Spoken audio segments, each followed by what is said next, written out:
તમે લોકોએ એક વસ્તુ નોટિસ કરી, છેલ્લા ઘણા સમયથી ભારતીય શેર બજાર ચાલતું નથી. છેલ્લે બેંકે રેટ કટ કર્યા, આપણું માર્કેટ ના ચાલ્યું.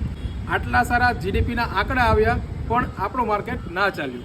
ગઈકાલે જીએસટીમાં મોટા સુધારા થયા છતાં પણ આજે આપણું માર્કેટ ના ચાલ્યું. તો આની પાછળના કંઈક કારણ હોઈ શકે.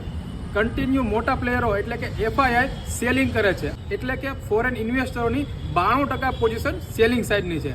તો તમને એવું નથી લાગતું કે આની પાછળ કંઈક કારણ હોઈ શકે? તો તે કારણ શું છે ને તે કમેન્ટ કરીને જણાવજો, તમને જે પણ લાગે. પણ જો આની પાછળ કંઈક કારણ હોય તો તેને નજરઅંદાજ કરવા જેવો નથી. બાકી માર્કેટની આવી જ અવનવી અપડેટ અને ઇન્વેસ્ટમેન્ટ આઈડિયા માટે અમારી સાથે જોડાયેલા રહેજો. પેજને ફોલો કરી દેજો, આ રીલને શેર અને લાઇક કરવાનું ભૂલતા નહીં. મળીએ કાલે કંઈક નવા કન્ટેન્ટ સાથે. ત્યાં સુધી બધાને જય શ્રી કૃષ્ણ અને જય સિયારામ. તમે લોકોએ એક વસ્તુ નોટિસ કરી, છેલ્લા ઘણા સમયથી ભારતીય શેર બજાર ચાલતું નથી. છેલ્લે બેંકે રેટ કટ કર્યા, આપણું માર્કેટ ના ચાલ્યું. આટલા સારા જીડીપીના આંકડા આવ્યા પણ આપણું માર્કેટ ના ચાલ્યું. ગઈકાલે જીએસટીમાં મોટા સુધારા થયા છતાં પણ આજે આપણું માર્કેટ ના ચાલ્યું. તો આની પાછળના કંઈક કારણ હોઈ શકે. કન્ટિન્યુ મોટા પ્લેયરો એટલે કે એફઆઈઆઈ સેલિંગ કરે છે, એટલે કે ફોરેન ઇન્વેસ્ટરોની 92% પોઝિશન સેલિંગ સાઇડની છે.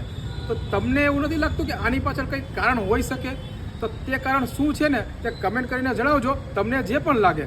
પણ જો આની પાછળ કંઈક કારણ હોય તો તેને નજરઅંદાજ કરવા જેવો નથી. બાકી માર્કેટની આવી જ અવનવી અપડેટ અને ઇન્વેસ્ટમેન્ટ આઈડિયા માટે અમારી સાથે જોડાયેલા રહેજો. પેજને ફોલો કરી દેજો, આ રીલને શેર અને લાઇક કરવાનું ભૂલતા નહીં. મળીએ કાલે કંઈક નવા કન્ટેન્ટ સાથે. ત્યાં સુધી બધાને જય શ્રી કૃષ્ણ અને જય સિયારામ.